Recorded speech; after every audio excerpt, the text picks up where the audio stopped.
Hello investors, आज हम बात करेंगे फंडामेंटल एनालिसिस की।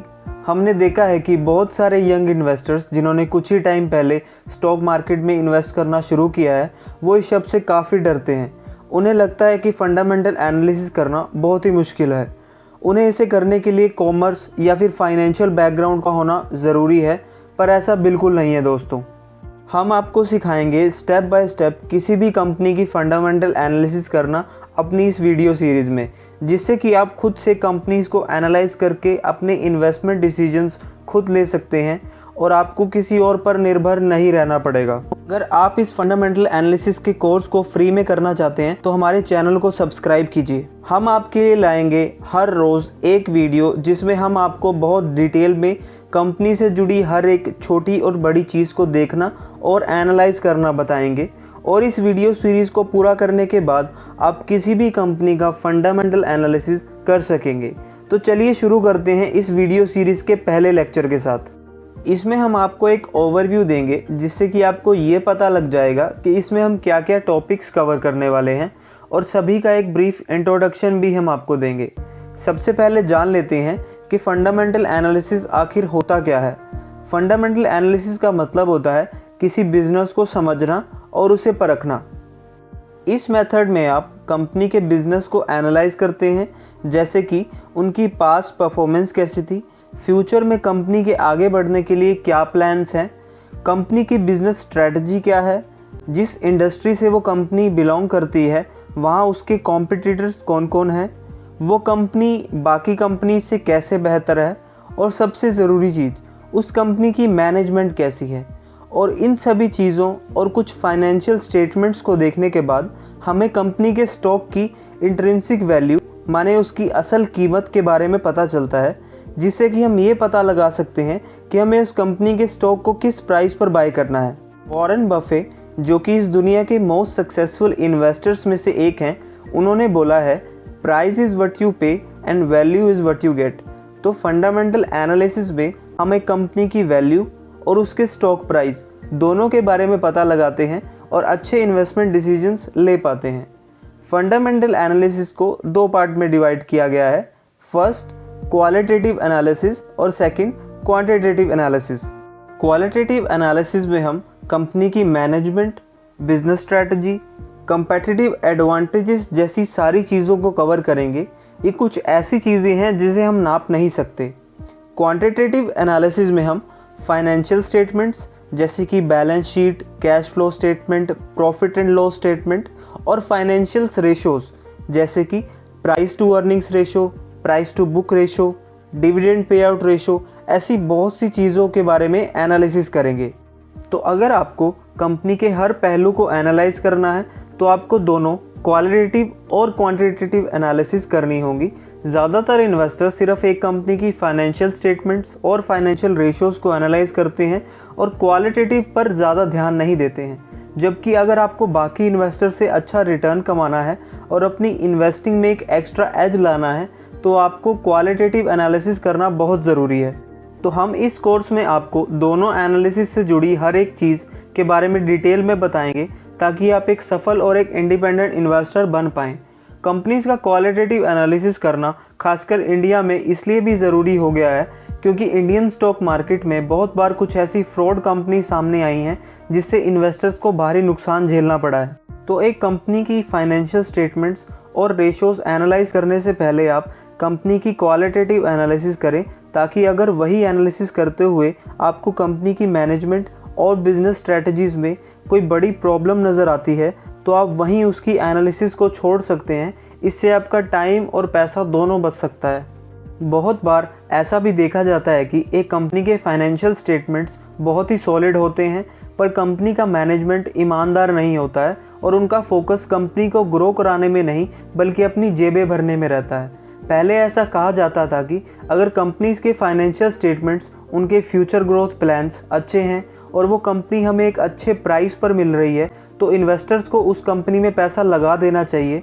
पर रिसेंटली हमने देखा है कि कई कंपनीज़ की मैनेजमेंट और प्रमोटर्स कई स्कैम्स या फिर फ्रॉड एक्टिविटीज़ में शामिल थे, जैसा कि Satyam computer scam, Nirav Modi scam, जिसमें नीरव मोदी ने पंजाब नेशनल बैंक, जो कि इंडिया का दूसरा सबसे बड़ा बैंक है, उसमें 14,000 करोड़ रुपए से भी ज़्यादा का फ्रॉड किया था।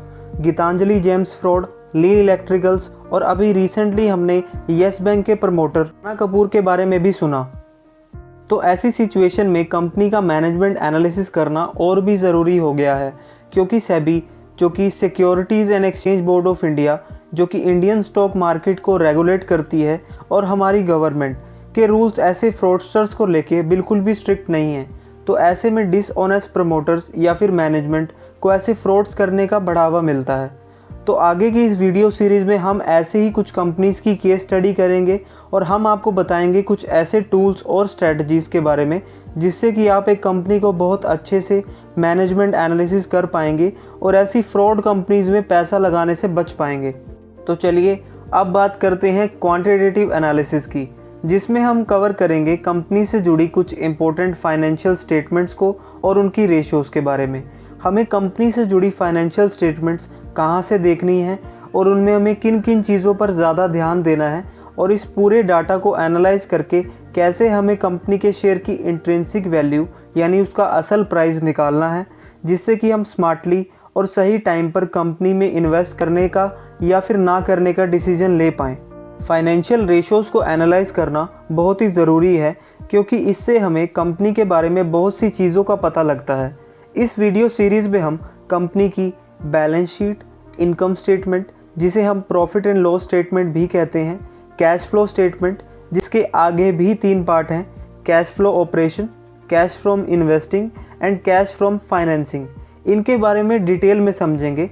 और इस वीडियो सीरीज़ के आखिरी भाग में हम समझेंगे अकाउंटिंग रेशोज़ के बारे में, जिसमें हम 6 तरह की रेशोज़ के बारे में जानेंगे।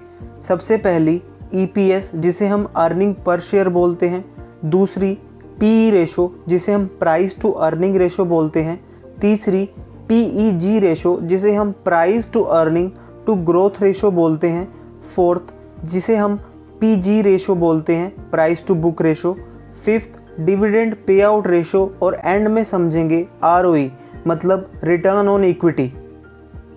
घबराइए नहीं, ये टर्म्स जितनी मुश्किल लग रही हैं उतनी मुश्किल है नहीं। आप फाइनेंशियल एनालिसिस अपनी रोज़मर्रा की लाइफ में भी करते हैं। जिस नेगोशिएशन स्किल का यूज़ स्टॉक मार्केट में होता है, उसका यूज़ आप रोज़ चीज़ें खरीदते और बेचते हुए भी करते हैं। तो चलिए मैं आपको बताता हूँ सरल भाषा में इन बड़ी बड़ी अकाउंटिंग टर्म्स को कैसे समझा जाता है। सबसे पहले बात करते हैं बैलेंस शीट की। बैलेंस शीट में हम उस कंपनी के ओवरऑल ट्रैक रिकॉर्ड को देखते हैं। जब से वो कंपनी शुरू हुई है तब से लेके अब तक उस कंपनी का परफॉर्मेंस कैसा था, और बैलेंस शीट में हम कुछ ऐसी इम्पोर्टेंट चीज़ों को देखेंगे जिससे कि आपको ये पता लग जाएगा कि उस कंपनी का पास्ट परफॉर्मेंस ख़राब है, एवरेज या फिर बहुत अच्छा है। जैसे कि उस कंपनी ने कितना पैसा कमाया, उसे कहाँ कहाँ इन्वेस्ट किया, उन इन्वेस्टमेंट्स पर उनको कैसे रिटर्न्स मिले, उस कंपनी के कौन कौन से एसेट्स हैं, मतलब उस कंपनी का अब तक का सारा पिछला डाटा आपको बैलेंस शीट में मिलेगा। और इस वीडियो सीरीज़ के आगे के लेक्चर्स में हम आपको बताएंगे कि किन टर्म्स को आपने इम्पोर्टेंस देनी है और किन टर्म्स को आपको इग्नोर करना है, ताकि आप अच्छे से बैलेंस शीट को पढ़ पाएँ और कंपनीज़ को एनालाइज कर पाएँ। अब बात करते हैं प्रॉफिट एंड लॉस स्टेटमेंट की, जिसे हम इनकम स्टेटमेंट भी बोलते हैं। इसमें आपको पता लग जाएगा कि कंपनी ने पिछले 1 क्वार्टर में या फिर फाइनेंशियल ईयर में अपने सामान या फिर सर्विसेज को बेचकर कितने की बिक्री की है, मतलब उनकी सेल्स कितनी हुई हैं, उस सेल पर उनको कितना प्रॉफिट हुआ है, उस कंपनीज़ के क्या क्या खर्चे हुए हैं, जैसे कि बिल्डिंग की लीज़ या फिर एम्प्लॉयज़ की सैलरी से लेकर हर छोटा और बड़ा खर्चा, उस कंपनी ने अपनी कमाई में से कितना हिस्सा गवर्नमेंट को टैक्स पे किया है। इन सभी चीज़ों की जानकारी आपको प्रॉफिट एंड लॉस स्टेटमेंट्स में मिलेगी, जिससे कि आपको ये पता लग जाएगा कि कंपनी की कितनी सेल्स हो रही हैं और उन सेल्स पर उनको कितना प्रॉफिट हो रहा है, वो प्रॉफिट बढ़ रहा है या घट रहा है। तो इन्हीं सभी चीज़ों को आप P&L स्टेटमेंट में देख सकते हैं। तो मैं आशा करता हूँ कि आपको बैलेंस शीट और P&L या फिर इनकम स्टेटमेंट में फ़र्क समझ आ गया होगा। इसे हम डिटेल में आगे की वीडियो सीरीज़ में कवर करेंगे। और अगर आपको कंपनी की इनकम स्टेटमेंट और बैलेंस शीट अच्छी लगी और आप कंपनी के बारे में और ज़्यादा जानना चाहते हैं, तो आप कैश फ्लो स्टेटमेंट देख सकते हैं। तो आइए जानते हैं कि कैश फ्लो स्टेटमेंट आखिर होती क्या है। कैश फ्लो स्टेटमेंट में हम देखते हैं कि कंपनी में कितना कैश आ रहा है उनकी सेल्स और बाकी एक्टिविटीज़ की वजह से, और कितना कैश कंपनी से बाहर जा रहा है उनके एक्सपेंसेस और टैक्सेस के रूप में। इससे हमें ये पता लग जाता है कि कंपनी किस तरह से अपने कैश को मैनेज कर रही है अपने खर्चे करने के लिए, और कंपनी पे जो कर्जा है वो उसे किस तरह से पे कर रही है। अगर आपको कंपनी के बारे में ये जानना है कि कंपनी के पास कितना कैश है, तो भी आपको इस स्टेटमेंट को ही देखना पड़ेगा। कैश फ्लो स्टेटमेंट से हमें ये भी पता लगता है कि कंपनी ने कितना पैसा इन्वेस्ट किया हुआ है, कंपनी को चलाने में कितना खर्चा हो रहा है, और जितना भी कैश कंपनी यूज़ कर रही है ये सभी चीज़ें करने के लिए। तो इन सभी चीज़ों का ब्यौरा हमें कैश फ्लो स्टेटमेंट में मिलता है। तो दोस्तों, ये थी वो 3 इम्पोर्टेंट फाइनेंशियल स्टेटमेंट्स। जैसा कि आपने देखा, इनका नाम सुनकर जितना डर लगता है, इनको समझना उतना ही आसान है। इनके बारे में और डिटेल में जानेंगे हमारी इस वीडियो सीरीज़ में, और उनके हर एक छोटे बड़े पहलू को समझेंगे। चलिए बात करते हैं इस वीडियो के लास्ट पार्ट में अकाउंटिंग रेशोज़ की। अकाउंटिंग रेशोज़ को भी सरल भाषा में समझ लेते हैं, जिससे कि आपको इसका आइडिया हो जाए कि इस वीडियो सीरीज़ में आपको कितना कुछ सीखने को मिलने वाला है। आपको इन अकाउंटिंग रेशोज़ में एक कंपनी के बारे में बहुत सारी इंपॉर्टेंट इन्फॉर्मेशन बहुत ही कम डाटा को एनालाइज करके मिल जाएगी। तो इन रेशोज़ को देखना और कंपेयर करना बहुत ही इंपॉर्टेंट है। Balance sheet, cash flow statement और प्रॉफिट एंड लॉस स्टेटमेंट में जो टर्म्स हम आगे पढ़ेंगे वो आपस में किस तरह से लिंक्ड हैं, किस फैक्टर का असर किस पर पड़ रहा है, ये हमें फाइनेंशियल रेशोज़ से पता लगेगा। कुछ इंपॉर्टेंट फाइनेंशियल रेशोज़ हैं: earning per share EPS, price to earning ratio, price to book ratio, price to earnings to growth ratio, dividend pay out ratio और ROE ratio, return on equity. तो चलिए अब बात करते हैं EPS की। EPS का मतलब है अर्निंग पर शेयर, और इसका फॉर्मूला है total income of a company divided by total number of shares outstanding. इससे हमें ये पता लगता है कि कंपनी का हर एक शेयर कितनी अर्निंग्स कर रहा है। अगर एक कंपनी का EPS अच्छा है तो इससे हमें ये पता लगता है कि कंपनी पॉजिटिव डायरेक्शन में मूव कर रही है, और अगर दूसरी तरफ कंपनी का EPS ख़राब है तो हमें ये पता लग जाएगा कि कंपनी की डायरेक्शन सही नहीं है। और डिटेल में जानेंगे आगे के लेक्चर्स में। बात करते हैं PE रेशो की, जिसे हम प्राइस टू अर्निंग रेशो भी बोलते हैं। PE रेशो एक बहुत ही इंपॉर्टेंट रेशो है, और इसका फॉर्मूला है कंपनी का current market price divided by earning per share, मतलब EPS।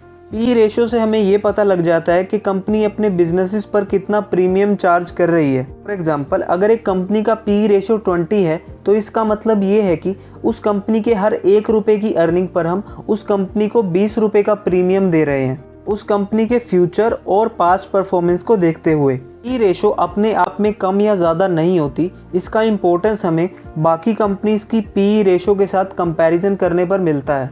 अब बात करते हैं प्राइस टू बुक रेशो और डिविडेंड पे आउट रेशो के बारे में। प्राइस टू बुक रेशो में हम कंपनी की मार्केट कैपिटलाइजेशन या फिर कंपनी की वैल्यू को कंपेयर करते हैं कंपनी के बुक प्राइस से। दूसरी तरफ डिविडेंड पे आउट रेशोज़ में हम जो कंपनीज ने डिविडेंड अपने शेयर होल्डर्स को दिए हैं उसे हम उसकी अर्निंग पर शेयर, मतलब EPS से डिवाइड करते हैं। आज के इस लेक्चर में मैंने आपको एक ब्रीफ इंट्रोडक्शन दिया है फंडामेंटल एनालिसिस का। इसमें हम क्या क्या टॉपिक्स कवर करने वाले हैं आगे के लेक्चर्स में। तो ये सभी अकाउंटिंग रेशोज़ बहुत ही सिंपल और आसान है, और इसके लिए आपका फाइनेंस बैकग्राउंड से होना बिल्कुल भी ज़रूरी नहीं है।